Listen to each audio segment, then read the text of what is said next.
Olá pessoal, então aqui vamos dar continuidade.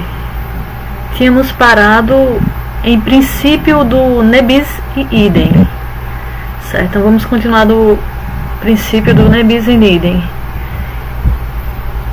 Por este princípio, entende-se que uma pessoa não pode ser punida duplamente pelo mesmo fato.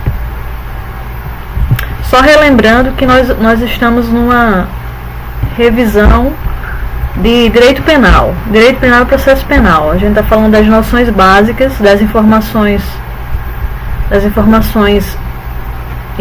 básicas para o estudo do direito penal e do processo penal.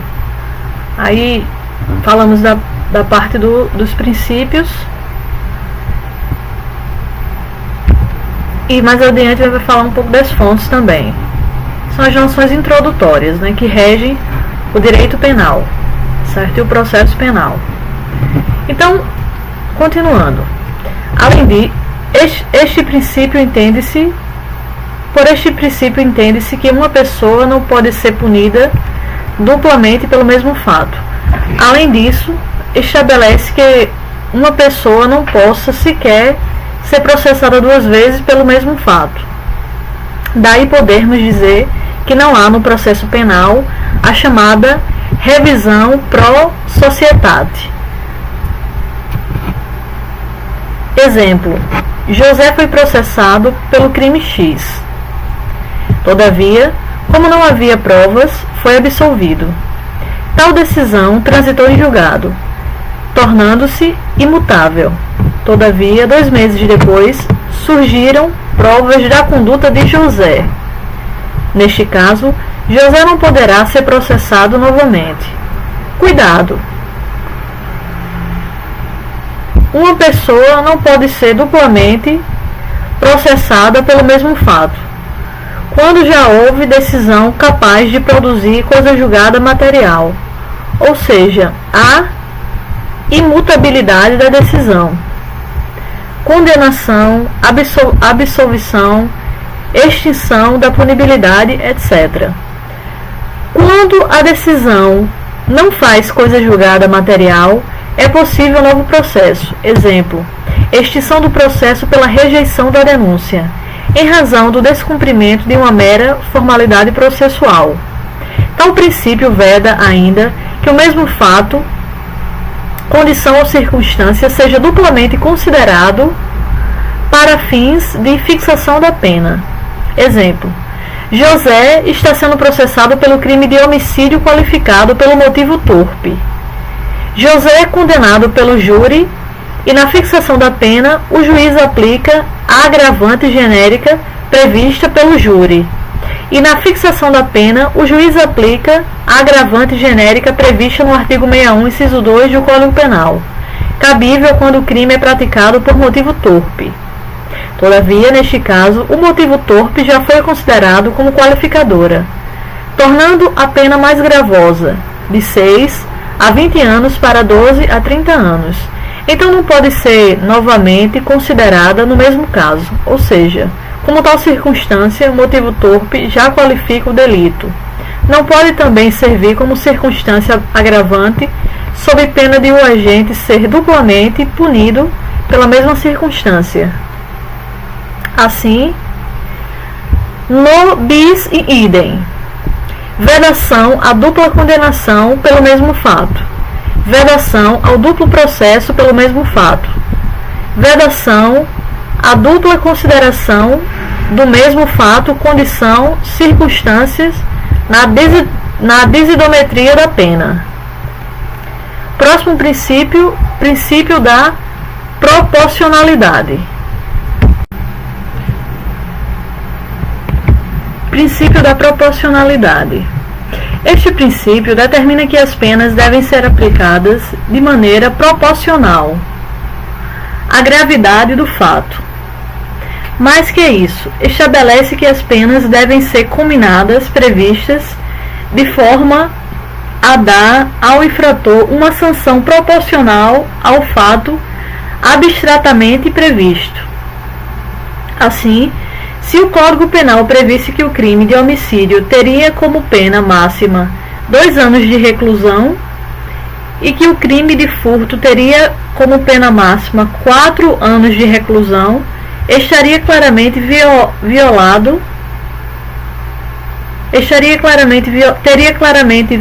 violado o princípio da proporcionalidade. Certo? Princípio da confiança. Este princípio nem sempre é citado pela doutrina. Prega que todos possuem o direito de atuar, acreditando que as demais pessoas irão agir de acordo com as normas que disciplinam a vida em sociedade. Assim, exemplificadamente, quando alguém ultrapassa um sinal verde e acaba colidindo lateralmente com outro veículo que avançou o sinal vermelho, aquele que ultrapassou o sinal verde agiu amparado pelo princípio da confiança, não tendo culpa, já que dirigia na expectativa de que os demais respeitariam as regras de sinalização. Princípio da insignificância ou da bagatela. As condutas que ofendem minimamente os bens jurídicos penais tutelados não podem ser considerados crimes, pois não são capazes de lesionar de maneira eficaz o sentimento social de paz. Imagine um furto de um pote de manteiga dentro de um supermercado. Nesse caso, a lesão é insignificante, devendo a questão ser resolvida no âmbito civil. Dever de pagar pelo produto furtado. Agora, imagine o furto de um sanduíche que era de propriedade de um morador de rua, seu único alimento. Nesse caso, a lesão é grave, embora o bem seja do mesmo valor que o anterior. Tudo deve ser avaliado no caso concreto. Para o STF, os requisitos objetivos para a aplicação deste princípio são: mínima ofensividade da conduta, ausência de periculosidade social da ação, reduzido grau de reprovabilidade do comportamento, inexpressividade da lesão jurídica. O STJ, no entanto, entende que, além destes, existem ainda requisitos de ordem subjetiva. Importância do objeto material do crime para a vítima, de forma a verificar se no caso concreto houve ou não, de fato, lesão. Na verdade, esse requisito não passa de uma análise mais aprofundada do último dos requisitos objetivos estabelecidos pelo STF. Sendo aplicado este princípio, não é tipicidade, eis que é ausente um dos elementos da tipicidade, que é a tipicidade material, consistente no real potencial de que a conduta produza alguma lesão ao bem jurídico tutelado. Resta, portanto, somente a tipicidade formal, subsunção entre a conduta e a previsão contida na lei, o que é insuficiente. Este princípio, em tese, possui aplicação a todo e qualquer delito e não somente aos de índole patrimonial. Contudo, a jurisprudência afirmou o entendimento no sentido de ser incabível tal princípio em relação aos seguintes delitos: furto qualificado, moeda falsa, tráfico de drogas, roubo ou qualquer crime cometido com violência ou grave ameaça à pessoa, crimes contra a administração pública. Podemos resumir o entendimento jurisprudencial no seguinte quadro: princípio da insignificância, requisitos.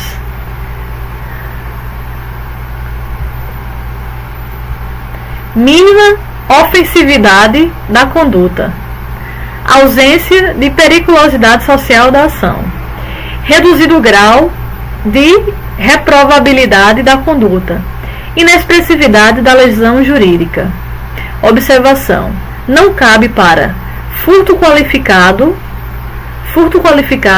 moeda falsa, tráfico de drogas, roubo ou qualquer crime cometido com violência ou grave ameaça à pessoa.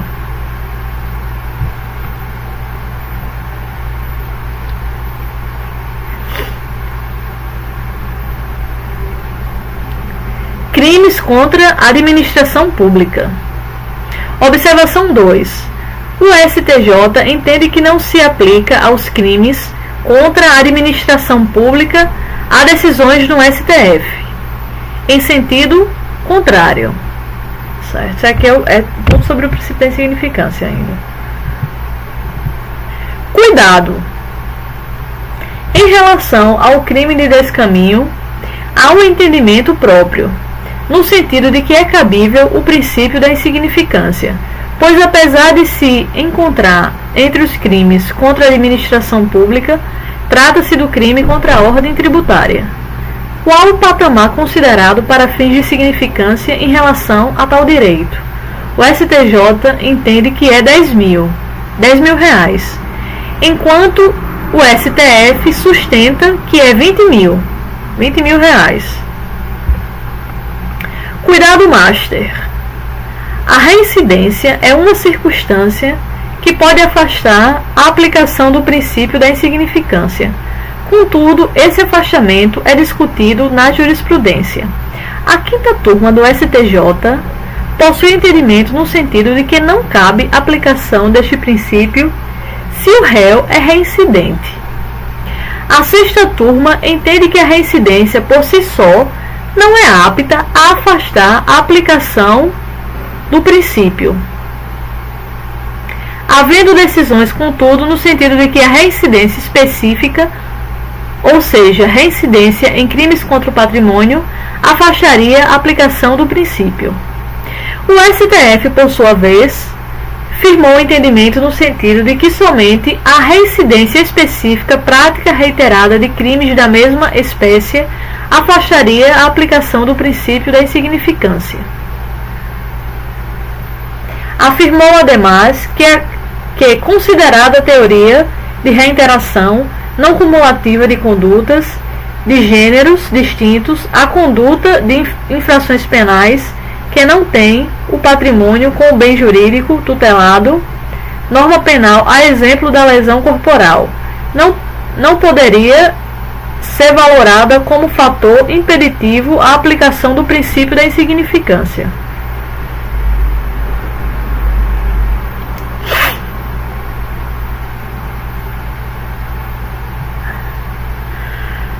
Então, qual é a sugestão? Objetivamente falando, certo?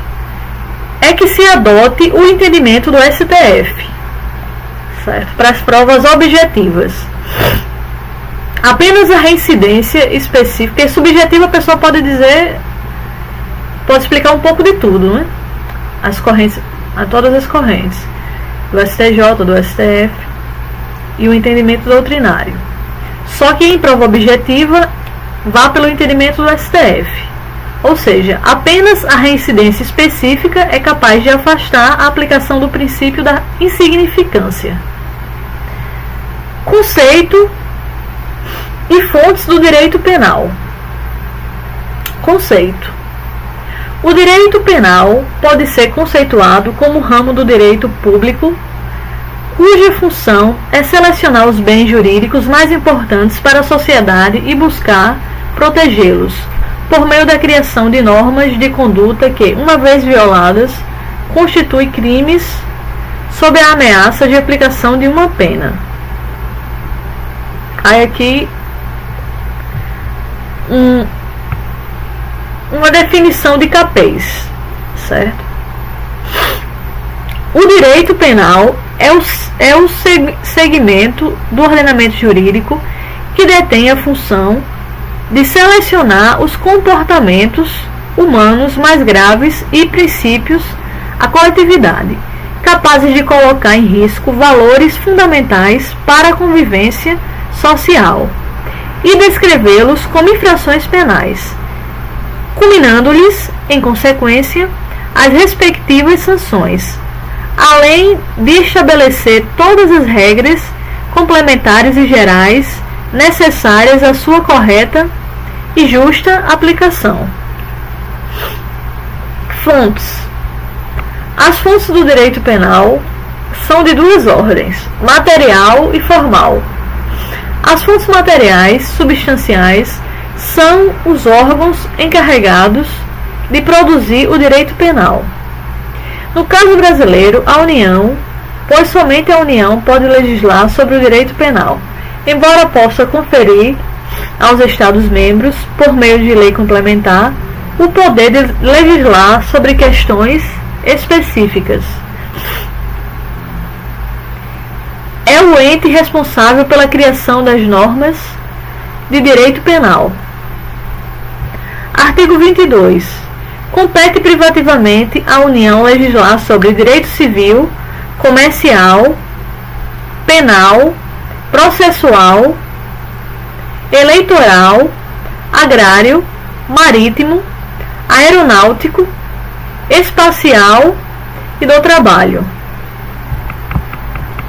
As fontes formais, também chamadas de cognitivas ou fontes de conhecimento, por sua vez, são os meios pelos quais o direito penal se exterioriza, ou seja, os meios pelos quais ele se apresenta no mundo jurídico. Podem ser imediatas ou mediatas.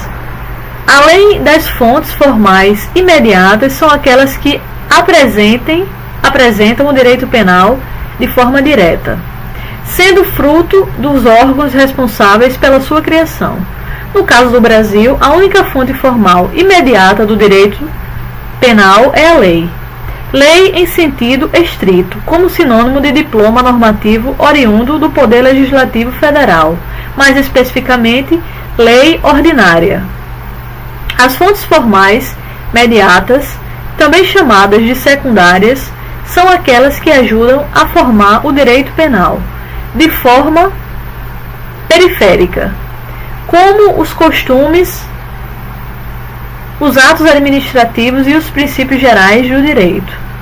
Assim, podemos esquematizar da seguinte forma: fontes do direito penal. Aí vem formais, que se subdividem em imediatas e mediatas, que por sua vez se subdividem em lei em sentido estrito. A medida provisória, por exemplo, não entra aqui nessa parte, certo? Das fontes imediatas. E as fontes mediatas, formais mediatas, que são os costumes, os princípios gerais do direito e os atos administrativos. Por outro lado, certo? Do outro lado, temos as fontes materiais, que se subdivide, certo? Na própria União, excepcionalmente os Estados-membros. Agora vamos para a verificação de súmulas do STJ. Súmula 9 do STJ assentava a ausência de violação ao princípio da presunção de inocência no que toca à exigência de prisão cautelar, recolhimento à prisão para apelar. Encontra-se superada. Hoje não se exige mais o recolhimento à prisão como requisito de admissibilidade recursal. Súmula número 9 do STJ.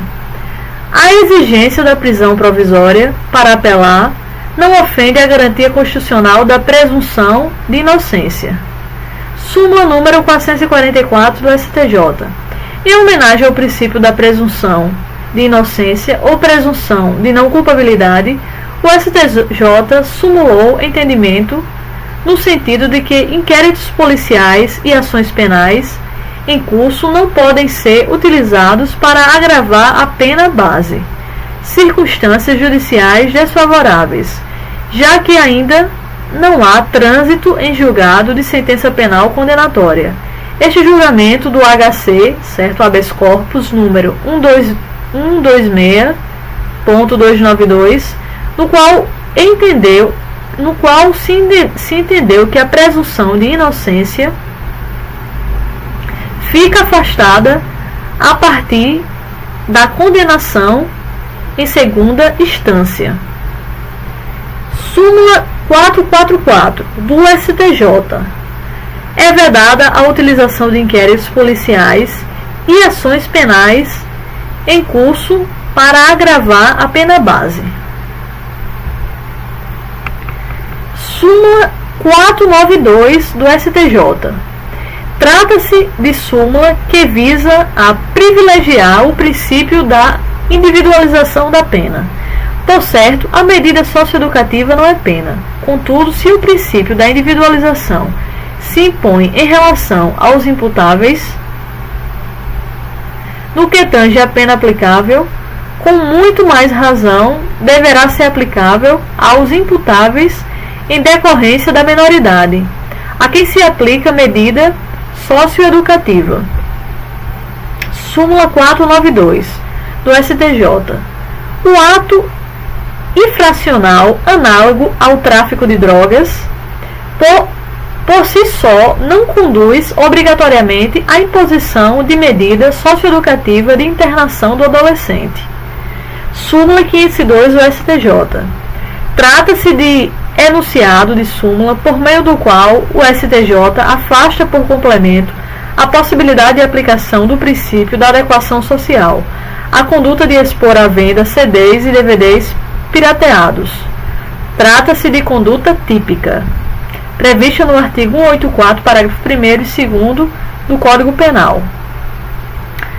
Súmula 502 do STJ. Presente a materialidade e a autoria, a figura-se típica em relação ao crime previsto no artigo 184, parágrafo 2º do Código Penal. A conduta de expor à venda CDs e DVDs piratas.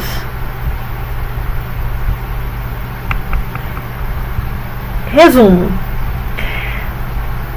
Certo. Então aqui o resumo de tudo isso que a gente estudou. Vamos lá para o resumo. Normas que, extraídas da Constituição Federal, servem como base interpretativa para todas as outras normas de direito do sistema jurídico brasileiro. Possui força normativa, devendo ser respeitados sob pena de inconstitucionalidade da norma que os contrariar. Em resumo, legalidade. Uma conduta não pode ser considerada criminosa se antes sua prática, anterioridade, não havia lei formal, reserva legal. Nesse sentido, pontos importantes. O princípio da legalidade se divide em reserva legal, necessidade de lei formal, e anterioridade, necessidade que a lei seja anterior ao fato criminoso. Normas penais em branco não violam tal princípio. Lei penal não pode retroagir, sob pena de violação à anterioridade. Exceção: poderá retroagir para beneficiar o réu. Somente a lei formal pode criar condutas criminosas e combinar penas. Observação: medida provisória pode descriminalizar condutas e tratar de temas favoráveis ao réu.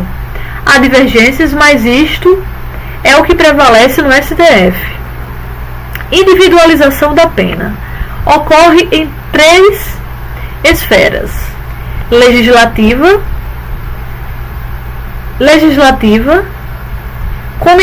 combinação de punições proporcionais à gravidade dos crimes e com estabelecimento de penas mínimas e máximas, judicial, análise pelo magistrado das circunstâncias do crime, dos antecedentes do réu, etc. Administrativa ocorre na fase de execução penal, oportunidade na qual serão analisadas questões como progressão de regime, livramento condicional e outras. Incidência da pena. Ninguém pode ser processado e punido por fato criminoso praticado por outra pessoa. Isso não impede que os sucessores do condenado falecido sejam obrigados a reparar os danos civis causados pelo fato. A multa não é obrigação de reparar o dano, pois não se destina à vítima. A multa é espécie de pena e não pode ser executada contra os sucessores. Limitação das penas ou humanidade. Determinadas espécies de sanção penal são vedadas. São elas: pena de morte, exceção, no caso de guerra declarada, crimes militares, pena de caráter perpétuo, pena de trabalhos forçados, pena de banimento, penas cruéis. Observação: trata-se de cláusula pétrea. Presunção de inocência ou presunção de não culpabilidade. Ninguém pode ser considerado culpado se ainda há sentença penal condenatória transitada em julgado. Uma regra probatória, regra de julgamento. Deste princípio decorre que o ônus obrigação da prova cabe ao acusador, MP ou ofendido, conforme o caso. Uma regra de tratamento. Deste princípio decorre ainda que o réu deve ser a todo momento tratado como inocente. Dimensão interna. O agente deve ser tratado dentro do processo como inocente. Dimensão externa. O agente deve ser tratado como inocente fora do processo, ou seja, o fato de estar sendo processado não pode gerar reflexos negativos na vida do réu. O STF decidiu recentemente que o cumprimento da pena pode se iniciar com a mera condenação em segunda instância por órgão colegiado. Desse princípio decorre que o ônus da prova cabe ao acusador. O réu é, desde o começo, inocente até que o acusador prove sua culpa. Pontos importantes: a existência de prisões provisórias, prisões decretadas no curso do processo não ofende a presunção de inocência.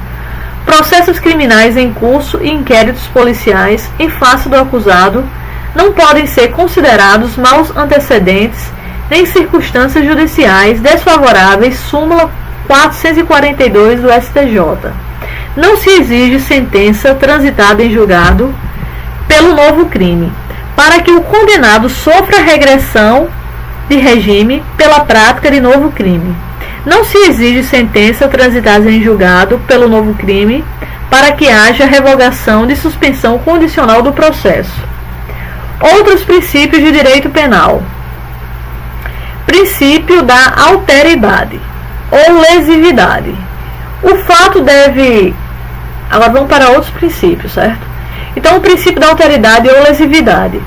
O fato deve causar lesão a um bem jurídico de terceiro. Desse princípio decorre o direito penal não pune a autolesão. Princípio da ofensividade. Não basta que o fato seja formalmente típico. É necessário que este fato ofenda de maneira grave o bem jurídico pretensamente protegido pela norma geral. Pela norma penal, melhor dizendo. Princípio da adequação social. Uma conduta, ainda quando tipificada em lei como crime, quando não afrontar o sentimento social de justiça, não seria crime em sentido material. Princípio da fragmentariedade do direito penal. Nem todos os fatos considerados ilícitos pelo direito devem ser considerados como infração penal, mas somente aqueles que atentem contra os bens jurídicos extremamente relevantes. Princípio da subsidiariedade do direito penal.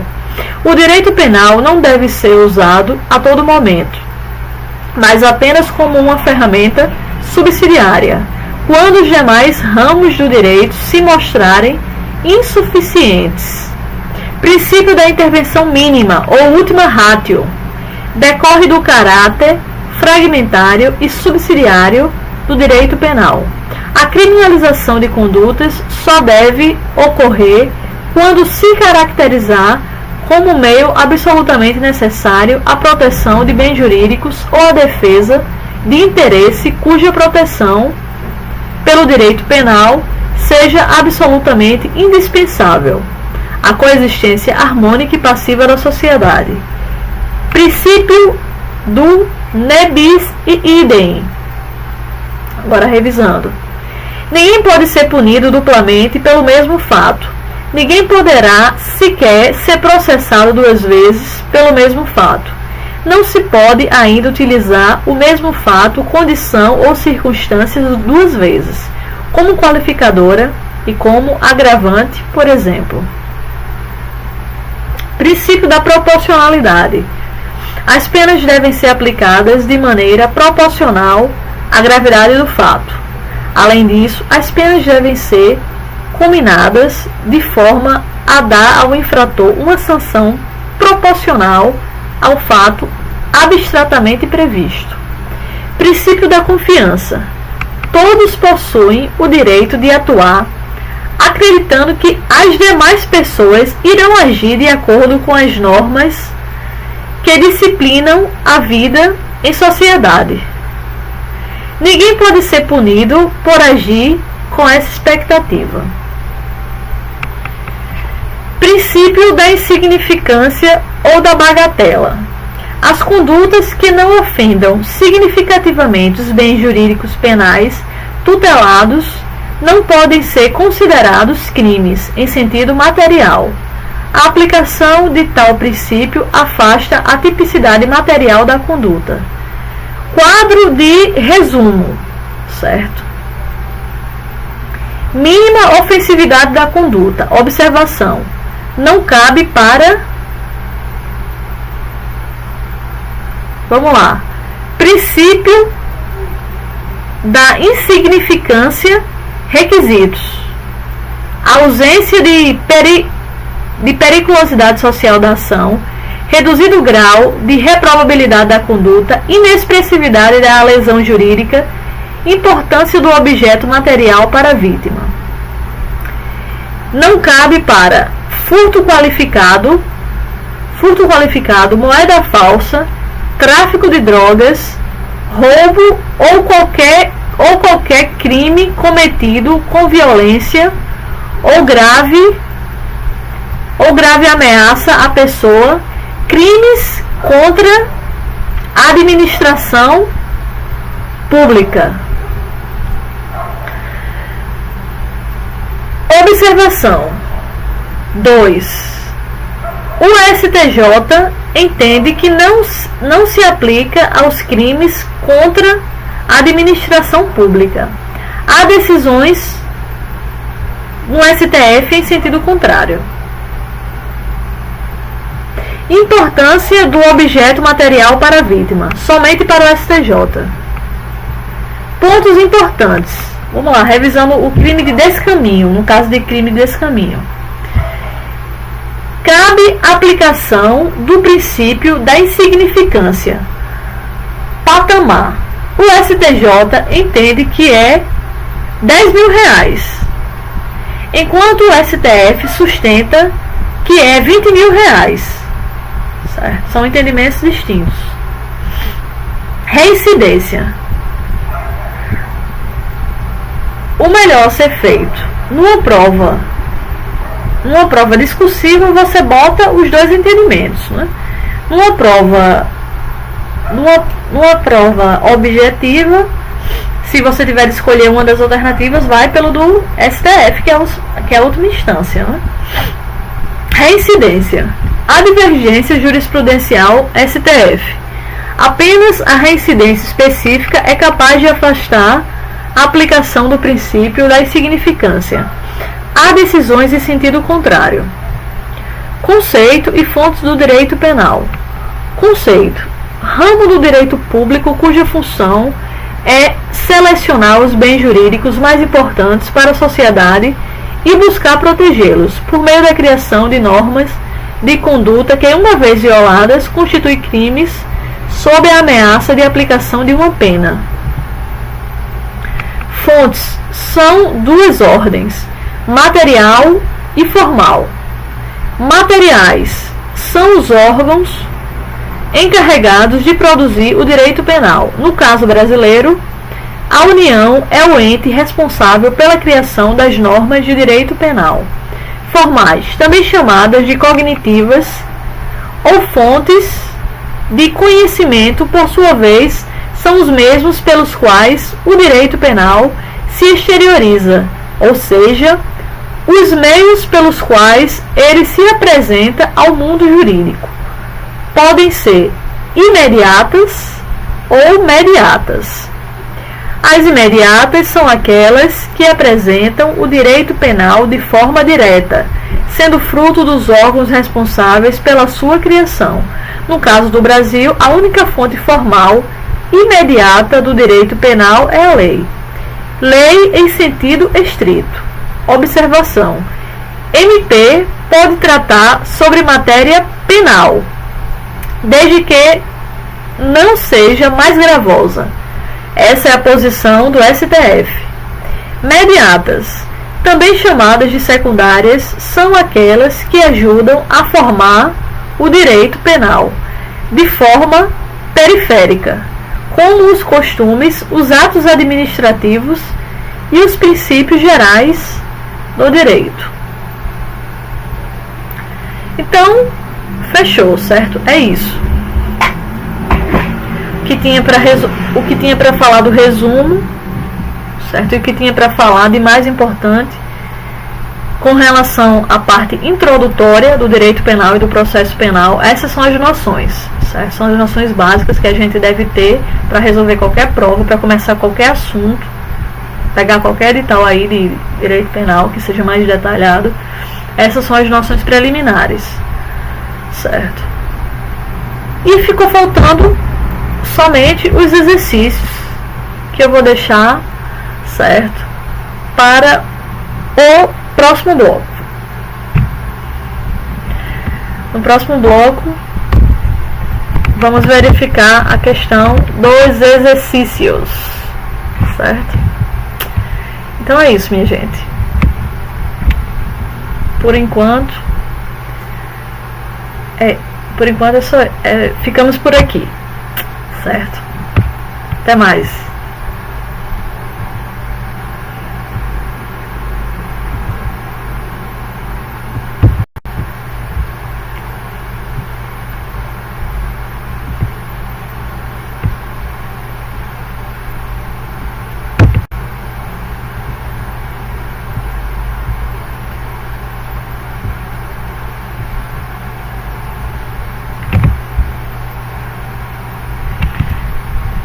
Não fechou não? Peraí, vai fechar agora.